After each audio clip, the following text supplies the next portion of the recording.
dando sequência no evento, a nossa próxima palestra é sobre a importância do SUS e possibilidades pós-Covid-19, com a professora doutora Ana Paula Rodemili Guizoli.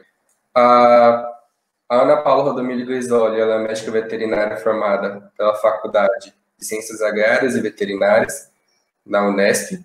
Ela é mestre e doutora em Medicina Veterinária, na área de Medicina Veterinária Preventiva, pela Unesp também. Ela foi representante no Conselho Municipal de Saúde em Jaboticabal, São Paulo, nos anos de 2015 a 2017. Participou do programa International Research on Epidemiology of Zoonose and Training for Young Researcher, realizado no Centro de Pesquisa Veterinária da Universidade de Nihon, que é no Japão, nos anos de 2014 e 2016. Ela foi coordenadora do LASP, que é a Liga Acadêmica de Saúde Pública Veterinária. Também auxiliou na disciplina de Planejamento e Administração em Saúde Animal e Pública, da Unesp. E foi professora das disciplinas de Farmacologia, Saúde Pública, na Unifil, no ano de 2019. Atualmente, ela é professora da disciplina de Saúde Pública e Zoonose do cursinho preparatório para residência Vetcova.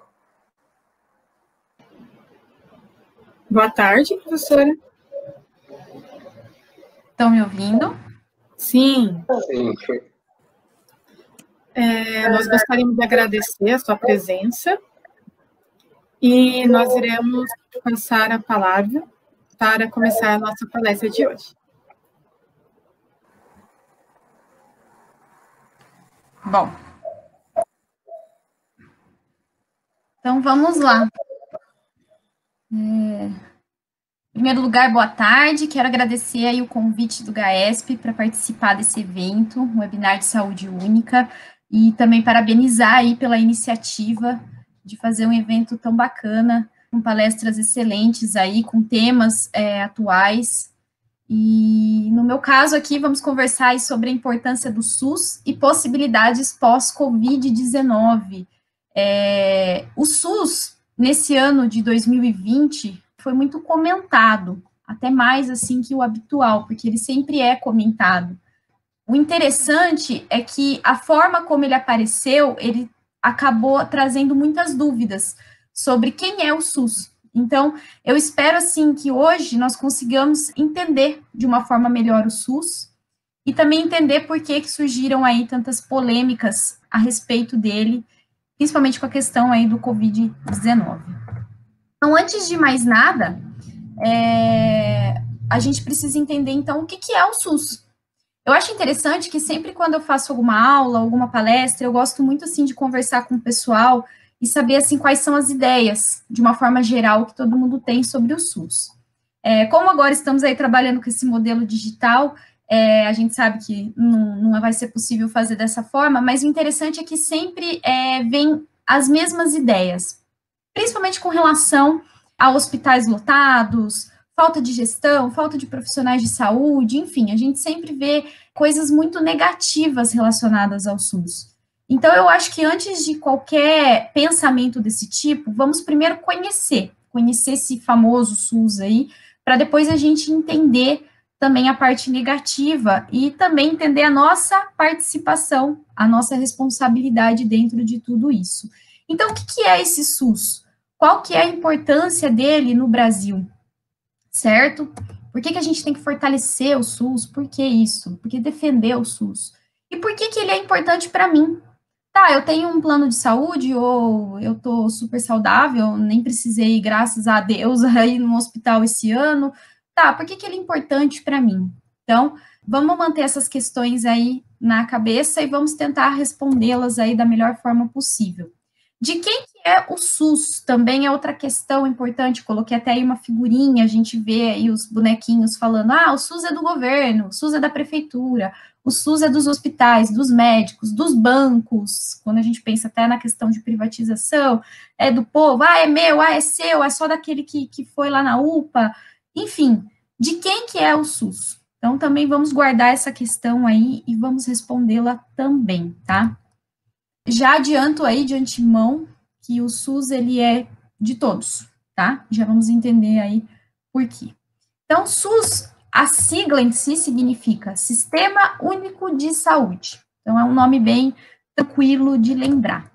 E, acreditem ou não, ele é considerado, isso pensando em globo, certo?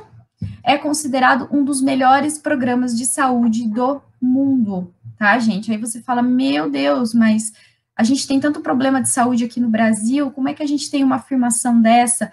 Novamente eu falo, calma, a gente precisa entender quem é o SUS, para entender por que acontecem essas falhas, tá? E a falha não é porque o SUS é ruim, a gente já vai entender que na essência dele, pelo contrário, ele pode ser, sim, um dos melhores programas de saúde no mundo, e ele é, tá? Então, antes de qualquer coisa, vamos entender a origem desse Sistema Único de Saúde. Temos que entender, por exemplo, antes do SUS como que era, tá? Para a gente entender aí a sua importância no Brasil hoje em dia. Então, antes do SUS, quem tinha direito a um atendimento médico aí, ou hospitalar, enfim, era somente aquelas pessoas que contribuíam com a Previdência, ou seja, somente trabalhadores que tinham carteira assinada, os assalariados. Então, uma dona de casa, por exemplo, não teria direito a esse atendimento. Alguém que está desempregado não teria direito a esse atendimento. E, de repente, um autônomo que não contribuía aí com a Previdência na época também não teria direito a esse atendimento. Então, dessa forma, fica muito limitado, certo? Um atendimento de saúde. Ele era também um modelo sem a participação social. Isso é um marco do SUS. A gente já vai combinar, já vamos conversar sobre isso. Também era feito somente uma assistência aí médico-hospitalar, ou seja, pensava-se somente no depois da doença. Então, fiquei doente, procurei atendimento médico, fiz meu tratamento, me recuperei, tá? Ou eu precisei de uma internação, enfim. Pensava-se somente nesse aspecto. Não se pensava, por exemplo, em prevenção, que é algo extremamente importante quando a gente pensa em saúde, tá? Inclusive, nessa era anti-SUS aí, o conceito utilizado de saúde, ele era muito limitado, ele era apenas aquele conceito de ausência de doença, e não o conceito que temos hoje em dia, que é amplo, que diz lá que é o completo bem-estar social, mental e físico, tá? Então, existia essa limitação. O acesso, ele era feito aí para em torno de 30 milhões de pessoas nessa época. Para se ter uma ideia, hoje em dia tem uma estimativa aí de que o SUS atenda exclusivamente até mais aí de 150 milhões de pessoas. Então, vejam aí como que ampliou esse atendimento. E ainda, o setor privado, ele contribuía na saúde antes do SUS, porém a contribuição era feita da seguinte forma: abria-se para o setor privado, por exemplo, construir um hospital. Por um determinado tempo, aquele hospital, ele auxiliava no atendimento, aí na assistência médica, porém, depois de um tempo, esse hospital, ele tornava-se um hospital particular, tá? Então, se nós olharmos, não era interessante, porque no final das contas iriam abrir mais hospitais ou unidades de saúde que futuramente seriam locais particulares, certo? E hoje em dia a gente sabe que a conversa é um pouquinho diferente e a gente já conversa sobre isso. Então, é importante a gente entender como era esse quadro antes do SUS, certo? Em 1977, a Organização Mundial de Saúde, ela lançou uma campanha chamada Saúde para Todos no ano 2000. O que é interessante, nessa mesma época apareceu uma primeira conferência internacional sobre atenção primária à saúde, que dizia que a saúde deveria ser um direito universal e uma meta social de todos os governos. Então, olha que interessante, a saúde já aparece aí com um sentido de universalidade, ou seja, para todos, tá?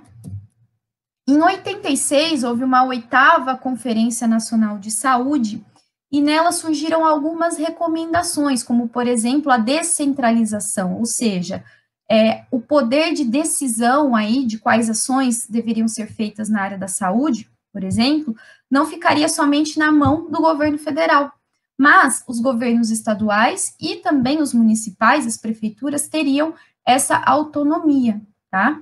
Também recomendou-se a participação popular, também já vamos ver como que isso pode se apresentar, e também a eficiência na gestão local. A descentralização, ela auxilia muito nessa eficiência, porque o gestor local, ou seja, aquele secretário de saúde, por exemplo, de um município, ele sabe muito bem quais são as suas deficiências aí no município e ele sabe para onde os recursos devem seguir, certo? Então, isso auxilia muito nessa eficiência.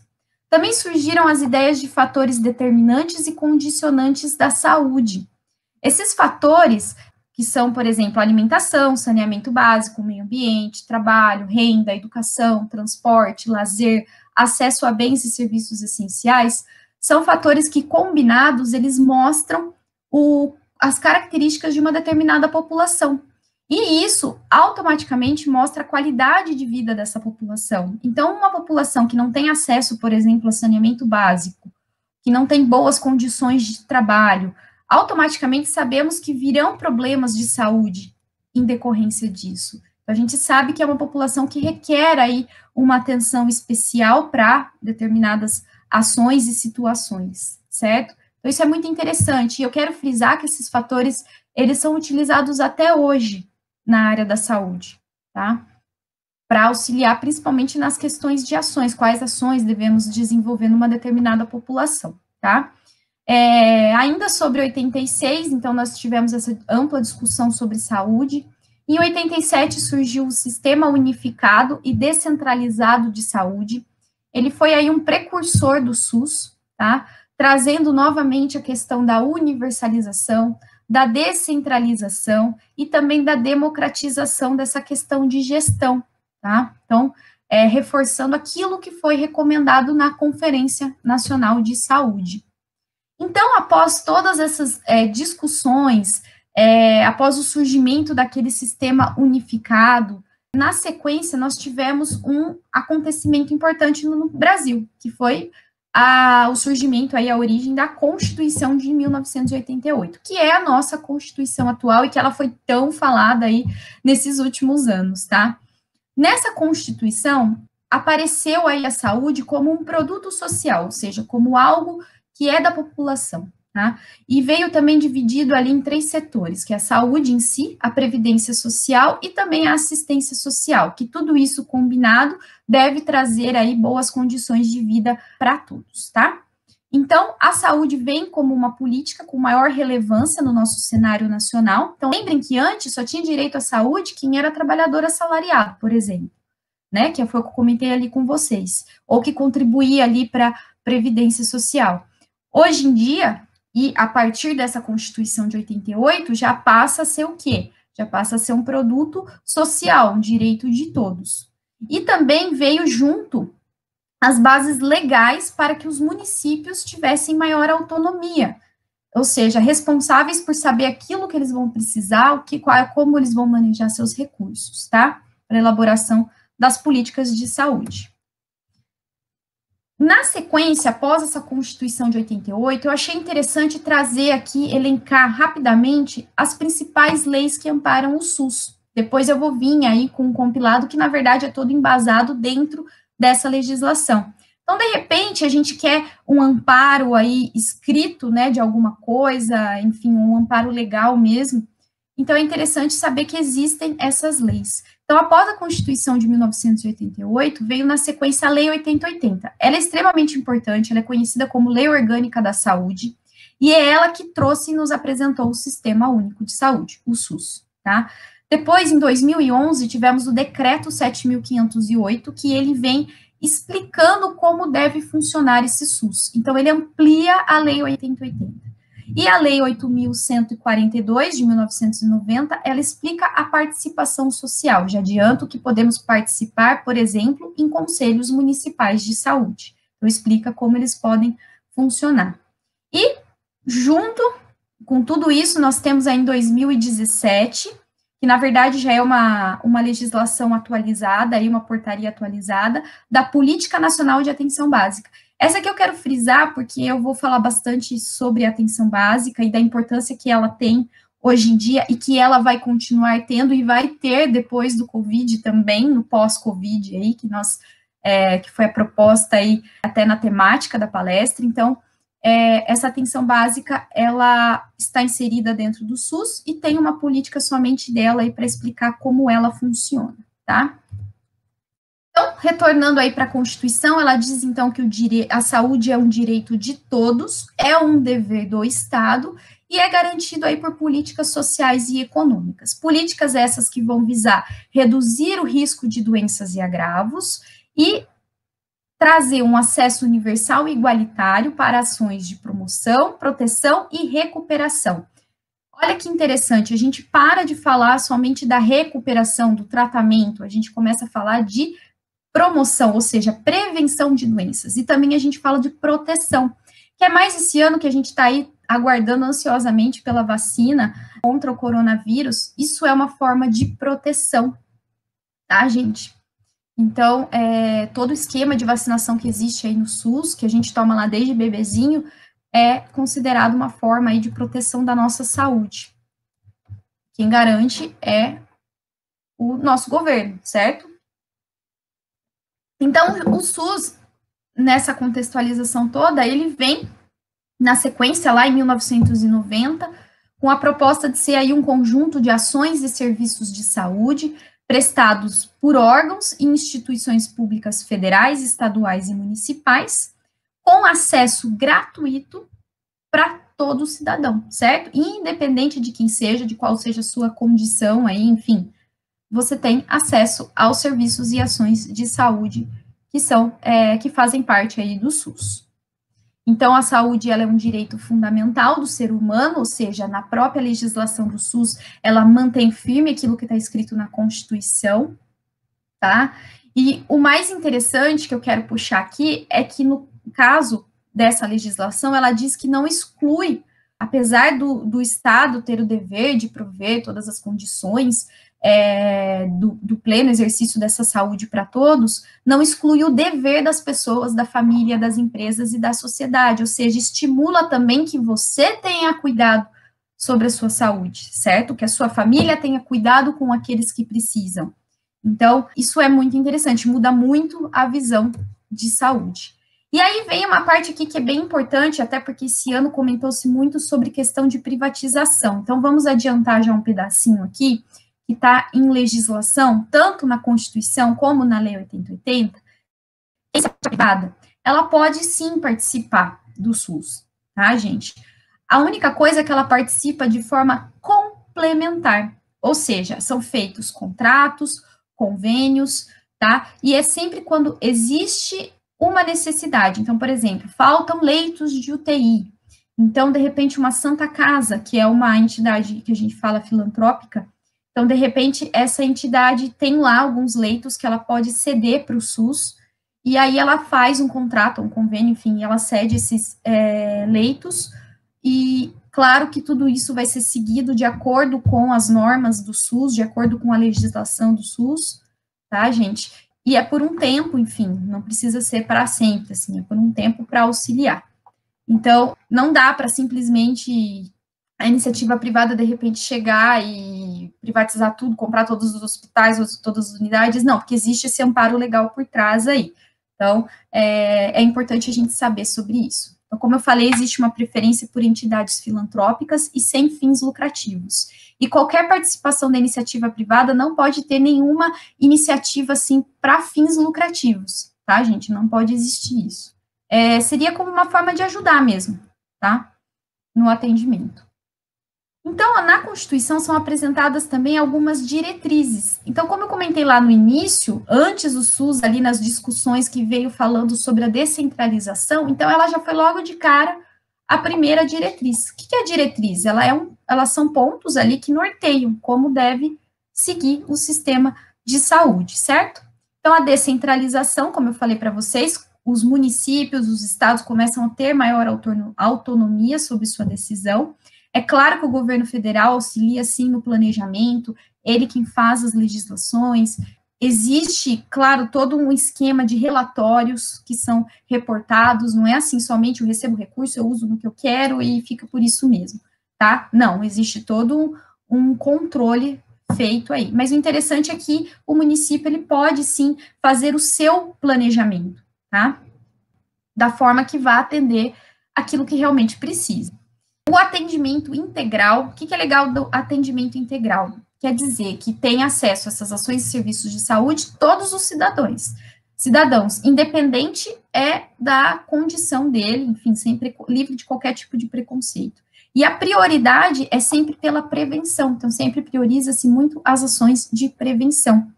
Um exemplo são as ações de educação e saúde. Esse ano a gente falou demais de prevenção, então quantas vezes ouvimos falar de lavar as mãos, usar o álcool em gel, quantas vezes vimos as propagandas na TV, no rádio, na rua, enfim, isso são formas de prevenção, tá, previstas dentro do nosso Sistema Único de Saúde. E a participação da comunidade, então a população começa a ter acesso aí ao SUS e também de participar dele, ou seja, de fiscalizar, por exemplo, pode ser feito dentro dos conselhos de saúde, e assim, dessa forma, a gente pode também cobrar algo. Daí a importância da informação, de se saber, né, todas essas informações sobre como funciona o SUS. E na Lei 8080, essas diretrizes, que depois são apresentadas aí como princípios na Lei 8080, eles ampliam, tá, gente? Aparece mais. Então, vem lá também a universalidade, a integralidade e a descentralização. Só que aí também vem a igualdade ou equidade. Equidade seria o termo mais correto e mais atual, e já vamos falar um pouquinho sobre essa diferença. A participação da comunidade, certo? A autonomia, a organização também, a organização no sentido de evitar duplicidade. O que seria duplicidade? Seria você procurar uma unidade básica de saúde, receber um atendimento ali, e de repente você ir numa outra unidade básica de saúde, também receber ali um outro atendimento. Então, evitar essa duplicidade, esse duplo atendimento, sendo que uma própria unidade básica de saúde poderia te atender e dar continuidade ali no seu cuidado, tá? E você não estaria ali, entre aspas, ocupando o lugar de alguém que está indo ali pela primeira vez na outra unidade de saúde e que precisa. O uso da epidemiologia, ou seja, o uso de dados sobre doenças, dados sobre a situação de saúde, lembrem daqueles fatores determinantes e condicionantes, tudo isso entra nas questões de epidemiologia. Aqui abro a importância da vigilância epidemiológica, da vigilância sanitária, da vigilância ambiental, da vigilância de saúde do trabalhador, todas vigilâncias que fazem parte, sim, do SUS, tá, gente? Aí já vamos ampliando o nosso leque, vamos esquecendo aquela história que SUS é hospital ou atendimento mal feito, enfim. Então, a gente vai tendo uma ampliação aqui. Direito à informação, ou seja, você tem direito de saber o que está sendo feito com você, o que está acontecendo com você.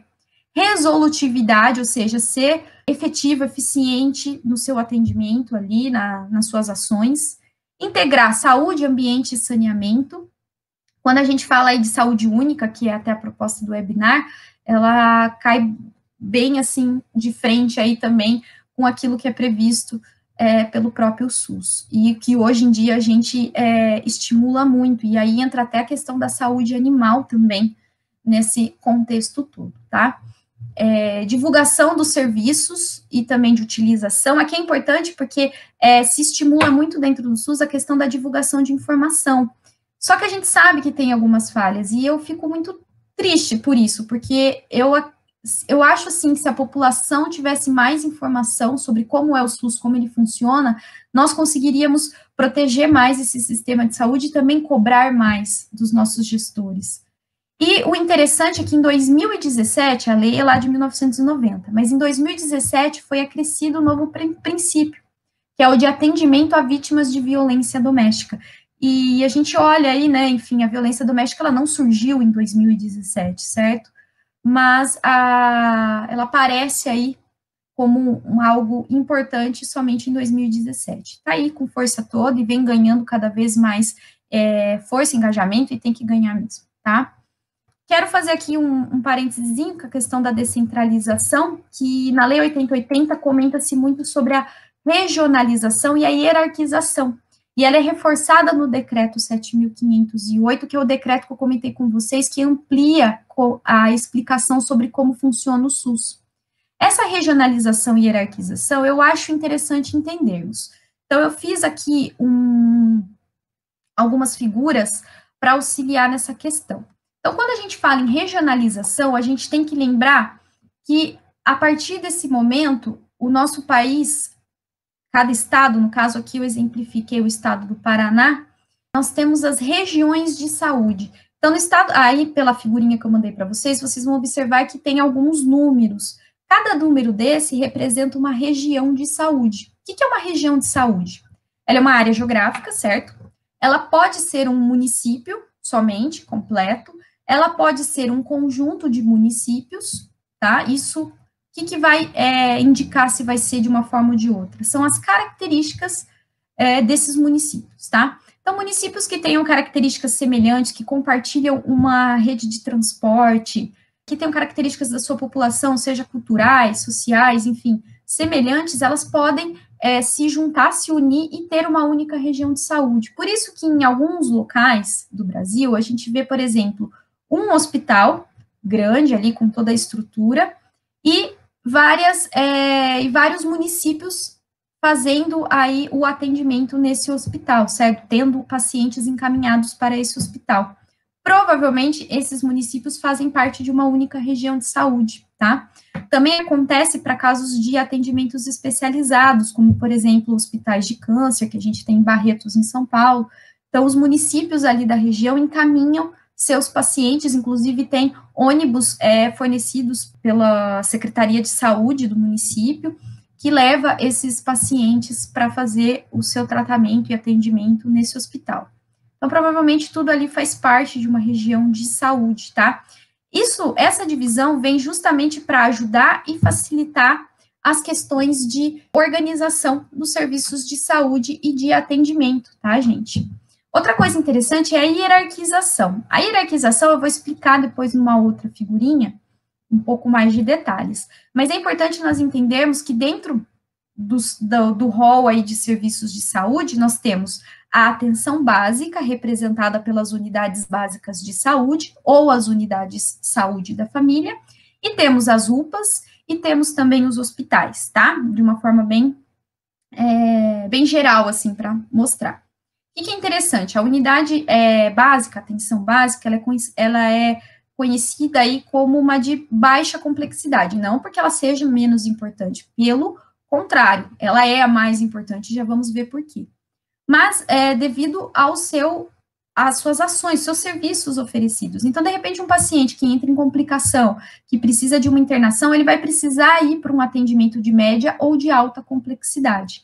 E o que é previsto no SUS? Que quem faz esse encaminhamento desse paciente é essa atenção básica, certo? Então, não é você em casa, está se sentindo mal, começou a tossir, eu já vou para o hospital. E isso, geralmente, acaba acontecendo as superlotações, tá? Não que seja somente isso, mas facilita também o caso das superlotações. Então, muitos casos que são atendidos em UPAs ou em hospitais aí, ou em centros especializados, são situações que na atenção básica poderiam ser atendidos e resolvidos, tá, gente? Então, isso que é a ideia de hierarquização. Quando eu falei de igualdade e equidade, eu falei que o equidade era o mais adequado para hoje em dia, quer dizer o quê?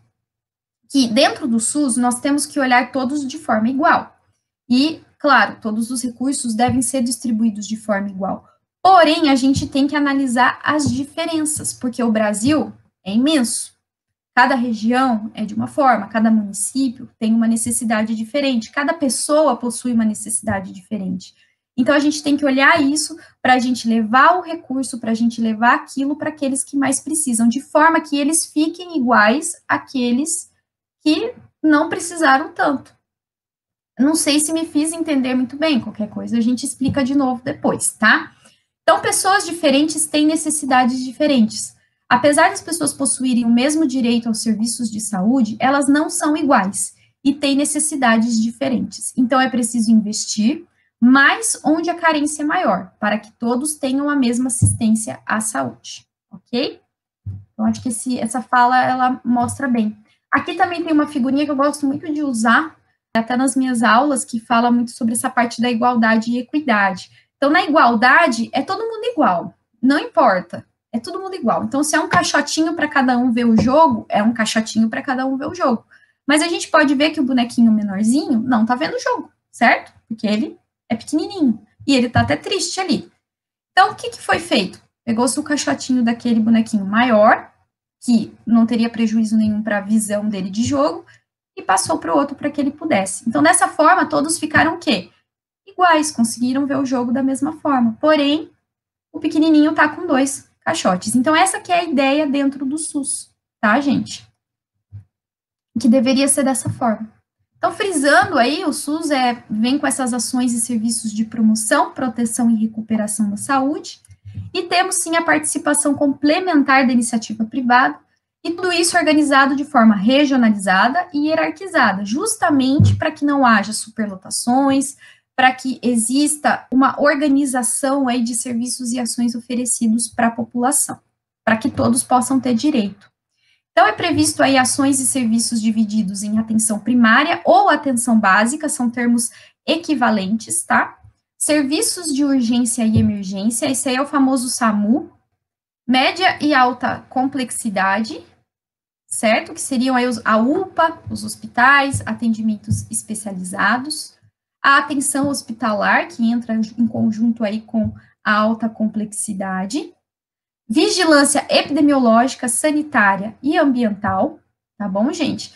E também a de saúde do trabalhador, que não tá aqui, mas também tem uma importância, e assistência hospitalar, que vem junto aí com a atenção hospitalar e, consequentemente, com a alta complexidade. Aqui a gente até deixa separado por conta, né, das divisões que existem dentro do próprio SUS. E falando em organização desse SUS, nós temos aí as portas de entrada. O que é porta de entrada? Elas são os atendimentos iniciais. Então, é aquele negócio, eu estou em casa, me senti mal, ou eu sofri um acidente, por exemplo, na rua. Nesse caso, eu vou procurar uma das portas de entrada. Então, dentro do SUS são previstas 4, tá, gente? Uma é a atenção primária, ou atenção básica, a atenção de urgência e emergência, representada aí pelo SAMU, no caso de um acidente, a atenção psicossocial e as especiais de acesso aberto, tá? E ainda dentro das regiões de saúde, devem ter, pelo menos, alguns serviços, como atenção primária, a urgência e emergência, a atenção psicossocial, a atenção ambulatorial especializada e hospitalar, isso tem que ter, e a vigilância em saúde, representada aí pela epidemiológica, a ambiental, a sanitária e também a saúde do trabalhador. Tá? Então, tudo isso tem que ter. Fazendo um parênteses, a vigilância em saúde, ela pode se apresentar no município como vigilância em saúde somente e abranger as 4, ou vir dividida certinho nas 4, ou de repente ter até uma vigilância epidemiológica com ambiental em conjunto. Isso pode acontecer, né? Dentro da legislação não diz nada que não possa acontecer. Porque às vezes a gente fala, mas o meu município é assim, o meu município é assado. Então, pode acontecer essas divergências aí. Então, é importante que essas regiões de saúde tenham os limites geográficos que eu comentei com vocês, que tenham uma população que vai ser atendida bem delimitada, e também os seus serviços e ações que vão ser oferecidos com as respectivas responsabilidades aí de cada um dos entes envolvidos. Coloquei essa figura, acho interessante ela, para a gente explicar a questão da hierarquização, desse encaminhamento que existe. Aqui a gente chama de rede de atenção à saúde. O que é a rede de atenção à saúde? São todos os serviços que são oferecidos numa região de saúde. Eu não vou falar em um município, porque lembrem que a região de saúde pode ter até mais de um município, tá? Então, aqui a figurinha já representa bem, temos a UPA aí, temos um hospital, temos uma unidade básica de saúde, temos um SAMU, tá?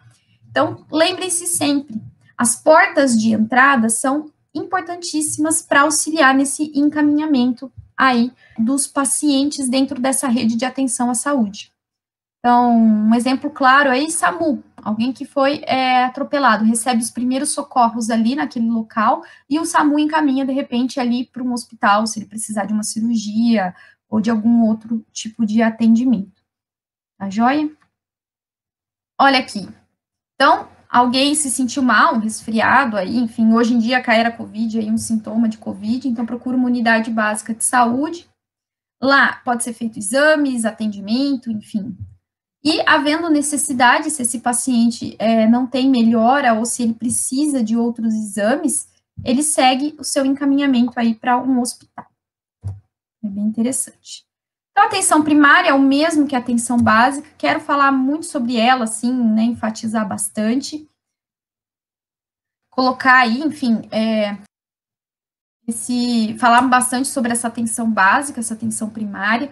Então, ela é a primeira, é a porta de entrada, como eu comentei com vocês, é o primeiro nível de atenção à saúde, tá, gente?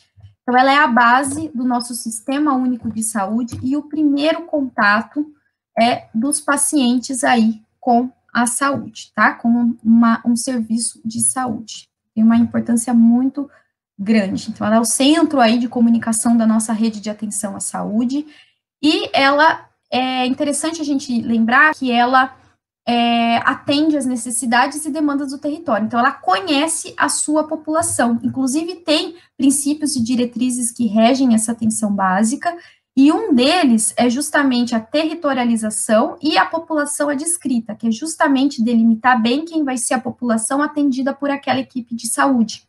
Então, ela conhece bem. Dentro das equipes de saúde da atenção básica, existem os agentes comunitários de saúde, tá? Ou os agentes de endemias aí também que podem auxiliar.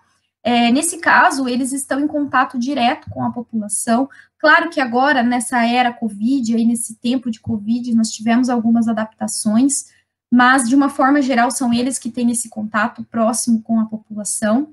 E eles conhecem bem, conhecem os problemas de saúde. Hoje em dia, a gente sabe que a saúde não envolve somente o ser humano, o indivíduo, nós temos que observar o conjunto, ou seja, o ambiente em que ele vive, as suas relações, porque hoje nós temos também muitas enfermidades em decorrência de questões até emocionais, então você precisa ter esse conhecimento, isso ajuda, gente, isso facilita demais o atendimento, tá? Inclusive a recuperação também.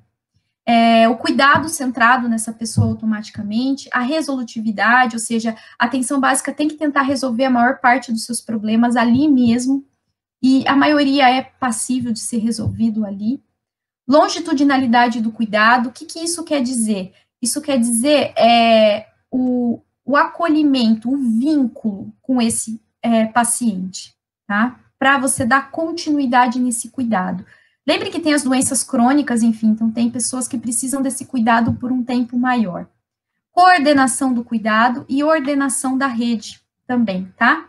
E participação da comunidade aí, que também é previsto em legislação da mesma forma. Então, aqui um exemplo aí de unidade física da atenção básica, então uma unidade básica de saúde ou uma unidade de saúde da família, elas são semelhantes, tá? Tem a mesma proposta. As equipes que podem atuar nessas unidades físicas é a equipe de saúde da família e a equipe também de atenção básica, tá? E ainda existe a equipe de saúde bucal, composta aí por cirurgiões dentistas, auxiliares de odontologia, enfim. Nesse caso, essas equipes, elas atuam sempre em conjunto ali com uma equipe de atenção básica ou com uma equipe de saúde da família, sempre vinculada a alguma dessas equipes. E também temos previsto em lei equipes de saúde para populações específicas, como é o caso aí de equipes para população ribeirinha, para população fluvial, para consultoria e consultório, na verdade, desculpem, consultório na rua, tá? Consultório na rua seriam os moradores aí de rua. A atenção básica prisional também, então observem, olha quantas equipes de saúde, todas voltadas aí para ter esse cuidado com essas populações. Olha o quanto que evoluiu a questão da saúde e como que é importante a atenção básica. E ainda em conjunto com essas equipes, existe uma outra equipe, que é a equipe do NASF-AB, que é o Núcleo Ampliado de Saúde da Família e Atenção Básica. Essa equipe, ela vem para amparar aí a atenção básica, ela vem em conjunto justamente para complementar esse atendimento. O que é interessante, para quem é médico veterinário ou para quem vai se formar em medicina veterinária, nós também podemos fazer parte do NASF-AB. Eu puxo sardinha aqui para esse lado, porque sou médica veterinária, gosto muito da área de saúde pública, atuo nela, então acho importante fazer esse parênteses aqui e lembrar sobre isso, tá? A escolha dos profissionais da área de saúde que vão compor essa equipe, ela é definida pelo gestor local, pelo secretário de saúde, tá? Isso depende muito da demanda aí que cada território tem. Então, são equipes multiprofissionais e interdisciplinares. O que quer dizer ser interdisciplinar? Significa que esses profissionais conversam entre si, então discutem os casos em conjunto. Não é cada um ali fazendo atendimento individualizado e pensando sozinho. Não, eles pensam em conjunto, tá? E ele foi criado em 2008. É importante lembrar que o NASFEAB, então, ele vem de forma aí para complementar as equipes de saúde básica, certo? Então, nós temos aí essa atuação aí, dando todo o suporte clínico, sanitário, pedagógico, enfim. Então, também quero lembrar que o NASFEAB, então, ele não é um serviço com uma unidade física independente, ele trabalha em conjunto com aquelas unidades básicas de saúde ou de saúde da família, tá? E vem justamente para aumentar a resolubilidade aí dos serviços de saúde da atenção básica. E é muito legal ver o trabalho aí em conjunto do NASFEAB com essas equipes, tá, gente? Se alguém tiver a oportunidade algum dia de acompanhar algum desses trabalhos, ou de ver pela internet, enfim, é muito interessante, vale muito a pena. Com relação ao Covid-19, então, só para mostrar aí que o médico veterinário também está participando disso, na questão da Covid foram formadas também algumas equipes aí para atuar, com multiprofissionais, lembrando que muito foi julgado, como que a medicina veterinária pode entrar nesse contexto, e nós podemos, sim, entrar desde a questão de diagnóstico para auxiliar, porque são muitas pessoas, a gente sabe que o Brasil teve um boom aí de casos, então, toda ajuda é necessária e muito bem-vinda. Então, tanto na questão de diagnóstico, agora também para a questão de vacinação. É importante lembrar que nós temos amplo conhecimento de epidemiologia, temos conhecimento nas questões aí de diagnóstico, de também atendimento clínico, podemos sim também auxiliar, não que temos que ser nós que vamos atender as pessoas, enfim, mas temos que pensar que é uma questão de emergência, né, foi uma situação à parte aí, e nós podemos sim auxiliar e muito, tá? Até na questão do planejamento, médico veterinário tem total condição de auxiliar num planejamento, por exemplo, de uma contenção de uma determinada doença. Até porque tem muitas enfermidades aí que são tanto da área humana como animal, que são as zoonoses, que nós participamos e muito aí na questão de planejamento das ações. Também a questão de educação em saúde, tá? Coloquei um exemplo, que é um carro-chefe da atenção básica, e acho que tem que ganhar muita força isso, embora a gente só colha frutos da educação em saúde a longo prazo, mas acho que tem que bater nessa tecla, às vezes é um pouco maçante, mas vale muito a pena, que é levar informação para a população, de alguma forma, vim aqui com crianças num teatro, com a população numa conversa, numa situação aqui, por exemplo, de um agravo causado por animal, explicar, né, toda a situação, os riscos de doenças transmitidas, enfim, tudo isso. Gestores do SUS, então, para conhecimento, temos o Ministério da Saúde aí, no nível federal, temos também as secretarias de saúde, tanto estaduais como municipais. Lembrando que o governo federal auxilia no planejamento, cria normas aí, parte de legislação, e também avalia todas as políticas de saúde do nosso país. E, no caso dos governos estaduais e municipais, eles também fazem seu planejamento, claro, seguindo normas, regras ali do Ministério da Saúde, como eu falei para vocês, não é livre assim totalmente, né, a Deus dará aí, e executam e avaliam a sua política de saúde. Então, eles estão muito atuantes ali na parte de execução. E qual a importância, então, do SUS? O que eu tenho a ver com essa história toda, né, certo? Falamos aí de atendimento, de atenção básica, o que eu tenho a ver com tudo isso? Calma, é só para lembrar que SUS não é somente o atendimento médico em si, nós temos outras atuações do SUS. E aqui segue dois quadros para vocês verem, e acho que em alguma coisa vocês vão se encaixar aí ou já fizeram uso de algo. Então, controle e fiscalização de procedimentos, produtos e substâncias utilizados na área da saúde, participar da produção de medicamento, acho que todo mundo aqui já deve ter tomado algum medicamento em algum momento da vida, equipamentos imunobiológicos, vacinas, hemoderivados, insumos, vigilância sanitária, acho que meninas já fizeram as unhas, enfim, salão de beleza, restaurante, tudo isso tem ações aí, fiscalização feita pela vigilância sanitária, um surto que acontece de dengue ou de qualquer outra doença no município, a vigilância epidemiológica está lá também, investigando, saúde do trabalhador, tá? Ordenar a formação de recursos humanos na área da saúde, então, formar profissionais da área de saúde. Participar da formulação da política e execução de ações de saneamento básico, incrementar o desenvolvimento científico, fiscalizar e inspecionar alimentos, bebida, água, acho que todo mundo aqui come e bebe água, pelo menos, se não me engano. Então, com certeza, o SUS já passou aí pela sua vida em algum momento. Também o transporte, guarda e utilização de produtos aí psicoativos e radioativos, tá? E também a proteção do meio ambiente, incluindo o ambiente de trabalho. Então, vem aí com essa colaboração. Financiamento do SUS, quem financia somos nós, sim. Tem também recursos previstos em orçamento federal, que é repassado depois para estadual e municipal, tá? Isso tudo fica guardado no Fundo Nacional de Saúde, e quem fiscaliza o uso de tudo isso? Os conselhos de saúde. E tá aí a importância, porque em conselho de saúde a população pode participar, pode ser membro, o médico veterinário pode participar também, e outros muitos profissionais aí da área da saúde também podem participar de forma ativa nos conselhos, e cobrar, fiscalizar e tudo mais. E fechando aqui, indo para a parte final, falar sobre possibilidades pós-Covid-19. Gente, isso aqui é algo assim, é um desafio a gente afirmar alguma coisa. Então, eu já adianto que eu não posso afirmar, porque o Covid em si já é um mistério para nós. Então, afirmar algo pós-Covid a gente não pode.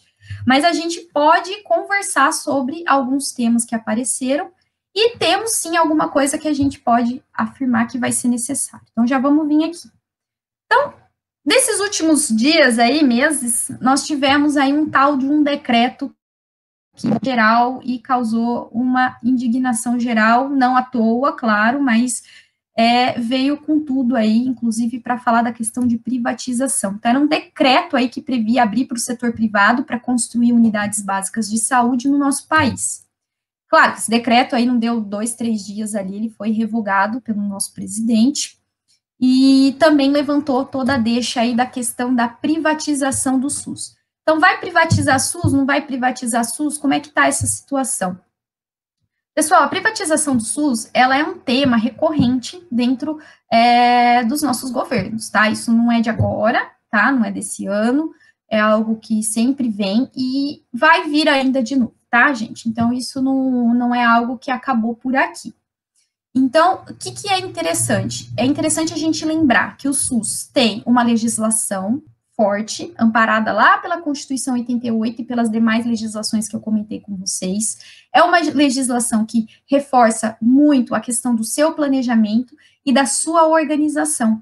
Então, lembrem que o setor privado, ele atua sim, ele pode atuar. Porém, ele pode atuar de forma complementar. Inclusive, em 2015, teve uma lei que veio ampliando aí, permitindo a entrada de capital estrangeiro. Tem até uma abertura na própria Lei 8080 que acrescentaram posteriormente. Então, mas isso tudo de forma complementar, tá bom, gente?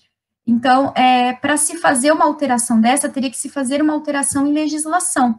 Então, isso é algo que é a longo prazo, se for acontecer, tá? Pensando aí no medo aí que existe em torno disso. E lembre-se que tem muito forte a questão da participação e controle social. Então, a população participa desse SUS, então ela pode fiscalizar e ela pode cobrar, tá? Então, a atenção primária à saúde, ela é um foco do setor privado, porque ela chama atenção até pela ampla quantidade, aí vamos dizer, de pessoas que são atendidas. Então, claro que as unidades de saúde são vistas aí como algo interessante. E é por isso que eu quero afirmar uma coisa, que é o fortalecimento da atenção básica. Isso, com certeza, tem que acontecer, já vem acontecendo, já temos autoridades aí da saúde estimulando esse fortalecimento. Eu assisti aí ao longo dessa quarentena que passamos, esse período de isolamento aí que estamos passando, algumas palestras aí do pessoal da Fiocruz, do Ministério da Saúde, e muito interessante que todos afirmaram o mesmo ponto, que é o fortalecimento dessa atenção básica, a presença dela, porque ela está ali junto com a população, está batendo ali na porta da população, tá, gente? Então, o Brasil, na questão do Covid, a gente viu que está com uma transmissibilidade altíssima, está aumentando ainda mais os casos. Aqui no Paraná já temos municípios que nem leitos de UTI tem mais, ou situações críticas. Houve aí uma previsão de que 80% dos infectados são assintomáticos ou com sintomas leves, ou seja, eles podem ser acompanhados por essas equipes de saúde da atenção básica. Eles não precisam ser acompanhados por equipes de hospitais de alta complexidade, certo? Deixa lá para quem realmente precisa. Então, tem toda essa questão. E outra, as doenças crônicas continuam, não foram embora com o Covid. Ninguém viu, opa, Covid chegou, vamos embora, né? Vamos lá, pressão alta vai embora, diabetes vai embora. Não, todo mundo continua. Então, ainda existe esse cuidado que tem que ter com a população, até porque eles são, na maioria, aí, grupos de risco, tá? Então, temos que pensar em quem? Fortalecer essa atenção básica.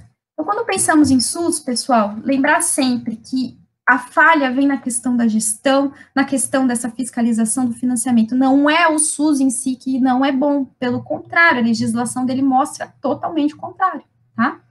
Então, a gente tem que bolar tudo isso em cima de gestão e dessa fiscalização para fortalecer mesmo, tá? E fechando aqui, eu coloquei uma deixa aqui que fala, né, o que explica esse contraste. Para especialistas, as respostas estão em parte fora dos hospitais. Um país que historicamente privilegiou o atendimento hospitalar e que só conseguiu ampliar o atendimento básico nas últimas décadas, possui como desafio melhorar o atendimento de casos de saúde que poderiam ser resolvidos fora do hospital, mas que continuam lotando corredores e engrossando filas. Então, tá aí a questão da atenção básica, de fortalecer essa atenção básica. Isso a gente só consegue, pessoal, com conhecimento, informação, tá? Para a gente lutar por isso. Tá joia? Aqui é só uma transcrição falando que o Brasil é visto como uma referência internacional na área de saúde pública e exemplo aí para outros países. Tá joia? Eu deixo aqui o meu contato, quero agradecer mais uma vez o GAESP pelo convite, estou disponível aí para as questões que tiverem, e deixo meu e-mail também, caso alguém queira tem alguma dúvida futura ou queira conversar sobre algo, tá? E deixei também aí algo escrito sobre o SUS, que o Conselho Nacional da Saúde lançou, que o SUS não é de nenhum governo, ele é do povo brasileiro, porque eu coloquei aquela questão lá no início, o SUS é de quem? O SUS é de todos nós, e todos nós é que vamos cobrar. Então, é isso aí, pessoal. Muito obrigada. Está conseguindo me escutar, professora? Consegui. Conseguiu? Consegui. Então, deu certo. Então, queremos agradecer pela palestra, né, por você ter vindo aqui, disponibilizado seu tempo para falar para a gente sobre o SUS, né, que em meio a tantas polêmicas sobre recentemente, é importante a gente estar fazendo essa conscientização para alunos de veterinária, as pessoas que não são de veterinária, né, estão assistindo a gente, porque é algo que todo mundo precisa saber, né, é direito nosso. O SUS é nosso, né, como você comentou. Na primeira pergunta, então, a Ana Paula quer saber o que você acha, se você acha que a população está ciente da importância da atenção básica na prevenção das doenças. Qual estratégia poderia ser utilizada para melhorar a disseminação